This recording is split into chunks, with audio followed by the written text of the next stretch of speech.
Waktu miskin, hidup bagus, tertib. Ketika mulai banyak uang, ketertiban hancur. Dalam nama Bapa dan Putra dan Roh Kudus, amin. Sewaktu saya tiba di bandara Langgur ini, Monsinyur Ino berkata kepada saya, Bapak Uskup, kami minta untuk berkhotbah. Ya, mau tolak apa boleh buat, saya cuma tamu. Dan saya sayang Monsinyur Ino pengganti saya. Dan saya juga taat kepada Uskup Diosis Amboina, mengatakan oke, Monsinyur Ino. Jadi Monsinyur Ino serba oke.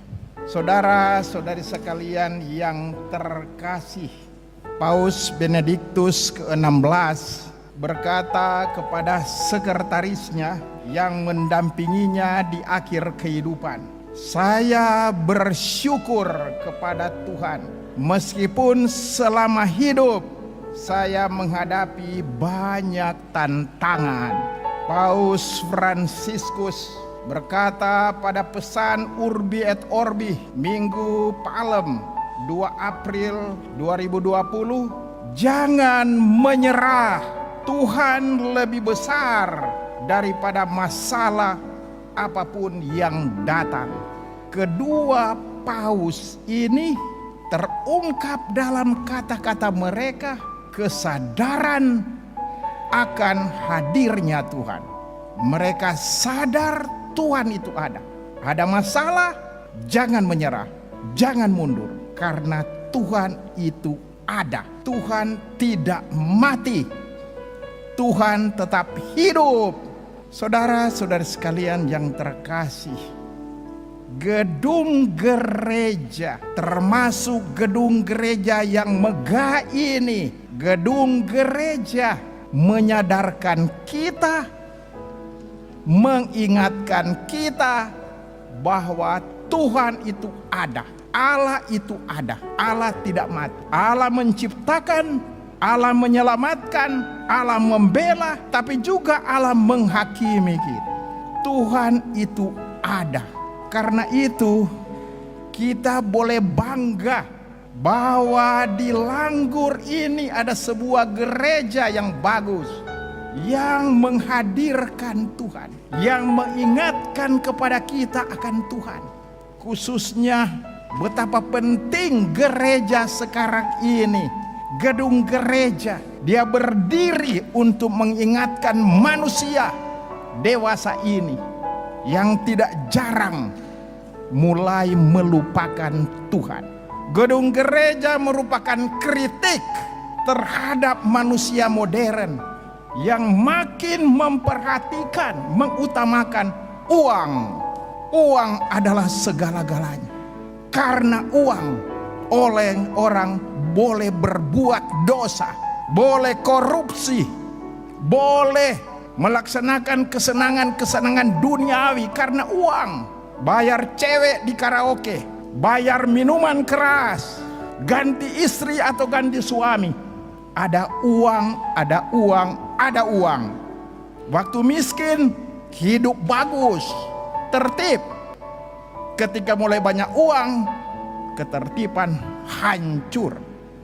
Gedung gereja merupakan kritik juga bagi banyak orang sekarang ini yang lebih mengutamakan di segala-galanya jabatan, tahun politik. Orang berlomba-lomba dengan tipu, dengan dusta. Yang penting saya jadi caleg, walaupun harus keluar duit, money politics. Tuhan dilupakan, Tuhan ditinggalkan. Yang penting dapat jabatan.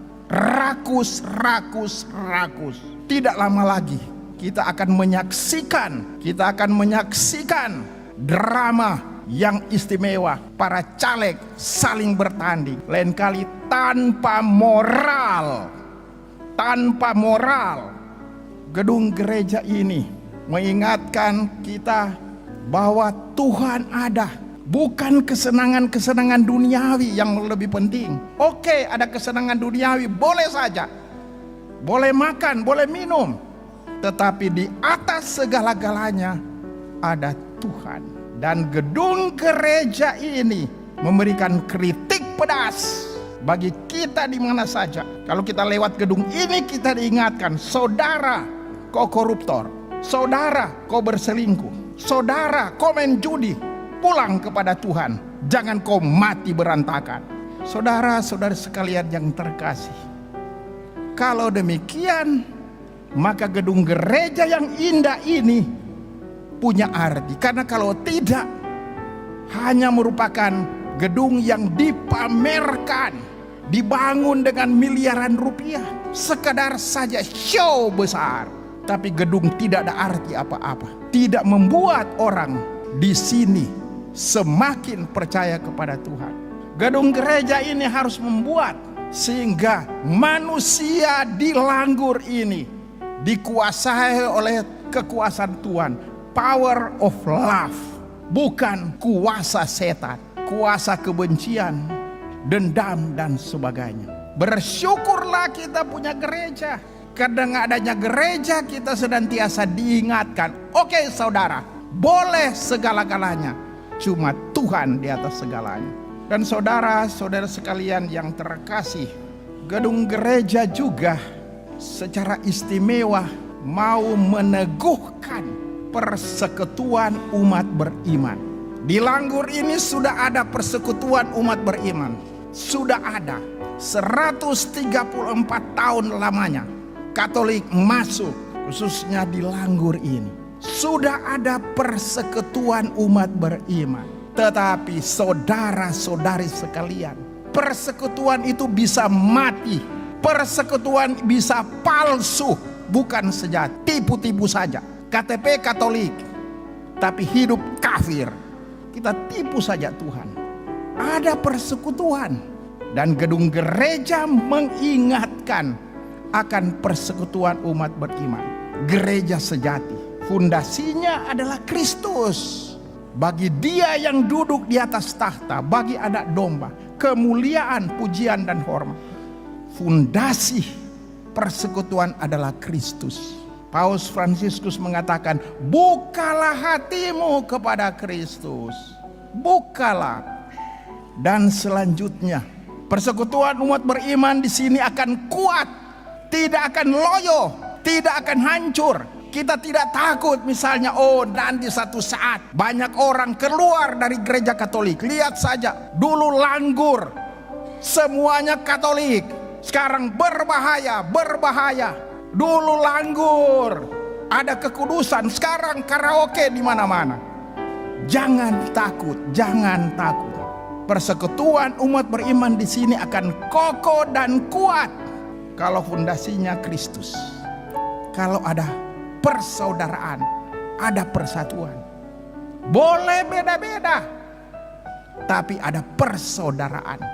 Tidak bekelahi antara lingkungan, bekelahi. Padahal Katolik bikin malu saja atas nama Bapa semua. Persekutuan umat beriman akan kuat. Gereja sejati akan kuat dan dilambangkan oleh gedung gereja ini kalau kita merayakan liturgi, berdoa. Doa, seringkali orang mulai lupa doa.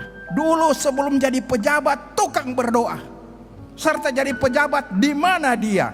Dulu masih pangkat satu garis, polisi atau tentara.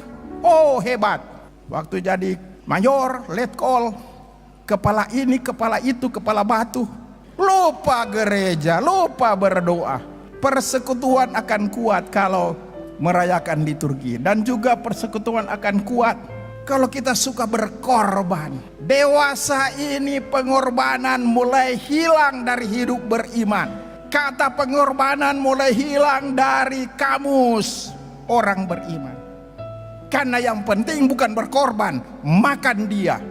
Curi, bukan berkorban. Budaya makan, bukan budaya kepedulian. Persekutuan akan kuat kalau umat beriman itu berevangelisasi, bersaksi di mana-mana. dengan kata-kata dan perbuatan. Saya teringat akan seorang remaja milenial, Carlo Acutis. Remaja milenial, tapi di tengah-tengah teman-temannya, dia bersaksi dengan kata-kata yang istimewa. Ekaristi adalah jalan tol menuju Tuhan. Persekutuan juga akan kuat kalau kita peduli, peduli, peduli, peduli.